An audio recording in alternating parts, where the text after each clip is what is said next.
السلام علیکم، میں ڈاکٹر طارہ اکرام۔ آج سے ہم اپنے اس چینل پر پوڈ کاسٹ کا ایک نیا سلسلہ شروع کر رہے ہیں۔ پوڈ کاسٹ کے اس سیکشن میں ہم زندگی سے جڑی ہوئی بہت ساری کہانیاں جو ہم اپنے ارد گرد دیکھتے ہیں، ہم اکثر پڑھتے رہتے ہیں، لیکن اکثر ہم ان پر زیادہ دھیان نہیں دیتے، غور نہیں کرتے۔ تو اس سیکشن میں، اس پوڈ کاسٹ کے سیکشن میں جو آج سے ہم اسٹارٹ کر رہے ہیں، ہم زندگی سے جڑی بہت سی کہانیاں پڑھیں گے، سنیں گے اور ان سے کچھ سیکھنے کی کوشش کریں گے۔ امید ہے آپ دوست ساتھ دیں گے۔ Thank you. ہماری آج کی کہانی کا عنوان ہے حقے کے دوست۔ لکھنے والے نے کہانی کو کچھ یوں لکھا ہے کہ جب میرے والد صاحب کو ڈاکٹر نے حقہ پینے سے منع کیا تو ابا جی نے حقہ گودام میں رکھوا دیا۔ یوں ہماری دکان کی ایک بہت بڑی اٹریکشن ختم ہو گئی۔ انہی دنوں ٹیلی فون ایکسچینج کی اپ گریڈیشن کا کام شروع ہوا اور ہمارا ٹیلی فون کٹ گیا۔ اس طرح ہماری دکان کی دوسری بڑی اٹریکشن بھی ختم ہو گئی، اور وہ لوگ جو ہر وقت میرے والد صاحب کے پاس بیٹھے رہتے تھے، ان سے دنیا زمانے کی باتیں کرتے تھے، ان کا دل بہلاتے تھے اور اپنا دل بھی بہلاتے تھے، جو ہمارے چاچا جی، ہمارے ماما جی کہلاتے تھے، وہ اچانک غائب ہو گئے، اور پھر ان کا کہیں پتہ ہی نہیں لگتا تھا۔ وہ کبھی نظر ہی نہیں آتے تھے، جو دن رات میرے والد صاحب کا ساتھ دیتے تھے۔ میں دیکھتا تھا کہ میرے والد صاحب گھنٹوں دکان پر اداس اکیلے بیٹھے رہتے تھے۔ یہ صورتحال میرے لیے ناقابل برداشت تھی، کیونکہ میں ان کو اپنے والد صاحب کا ہی نہیں بلکہ اپنا بھی بہت بڑا ہمدرد اور کہیں دل میں اپنا بھی ساتھی سمجھتا تھا، لیکن اب وہ لوگ کہیں نظر نہ آتے تھے۔ انہی دنوں میرے والد صاحب کی طبیعت بھی کچھ ناساز ہوئی۔ میں نے سوچا کہ میرے والد صاحب کے دوست جو اب کم کم نظر آتے ہیں، وہ اب تو ضرور آئیں گے، لیکن وہ ابھی بھی نہ آئے۔ میرے لیے صورتحال تکلیف دہ سے تکلیف دہ تر ہوتی چلی گئی۔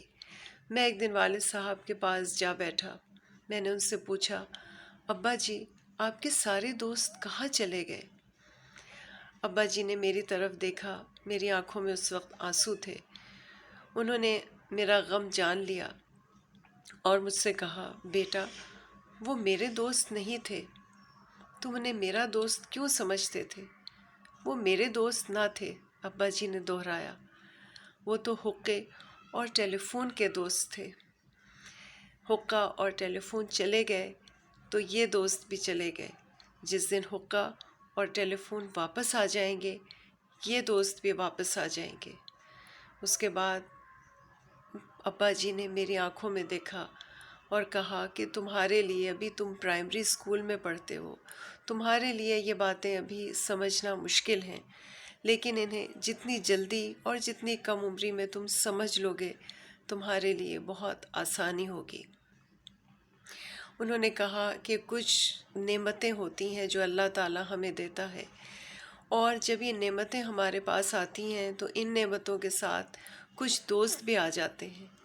یہ دوست ہمارے نہیں ہوتے، یہ ان نعمتوں کے دوست ہوتے ہیں، یہ ان نعمتوں کے ساتھی ہوتے ہیں، اور جب تک یہ نعمتیں ہمارے پاس رہتی ہیں، ہمارے یہ دوست بھی دوست بن کر ہمارے ساتھ رہتے ہیں۔ لیکن جس دن یہ نعمتیں چلی جاتی ہیں، یہ دوست بھی چلے جاتے ہیں۔ اس کے بعد ابا جی نے کہا کہ بیٹا، کار کے دوستوں کو کار کا دوست سمجھنا، عہدے کے دوستوں کو عہدے کا دوست سمجھنا، زر زمین کے دوستوں کو زر زمین کا دوست سمجھنا، اپنے اچھے وقت کے دوستوں کو اچھے وقت کا دوست سمجھنا۔ انہوں نے کہا کہ بیٹا، ان کو کبھی اپنے دل تک نہ پہنچنے دینا، کیونکہ یہ تمہارے دوست نہیں ہیں، یہ تو کار کے دوست ہیں، یہ تو زرزمین کے دوست ہیں، یہ تو عہدے کے دوست ہیں، یہ تمہارے دوست نہیں ہیں۔ اگر یہ جان لو گے اور انہیں اپنے دل تک نہیں پہنچنے دو گے تو تمہارا دل زخمی نہیں ہوگا، اور کبھی روئے گا بھی نہیں، اور کبھی تم مایوس نہیں ہوگے، اداس نہیں ہوگے۔ تمہارا سچا دوست بس تمہارا رب ہے، بس یہی یاد رکھو اور یہی جان لو۔ تو عہدے کے دوستوں کو عہدے کا ہی دوست رہنے دیجیے، انہیں کبھی اپنے دل تک نہ پہنچنے دیجیے گا۔ امید ہے آپ کو یہ کہانی پسند آئی ہوگی۔ مجھے کامنٹس میں اپنی رائے سے ضرور آگاہ کیجیے گا۔ Thank you.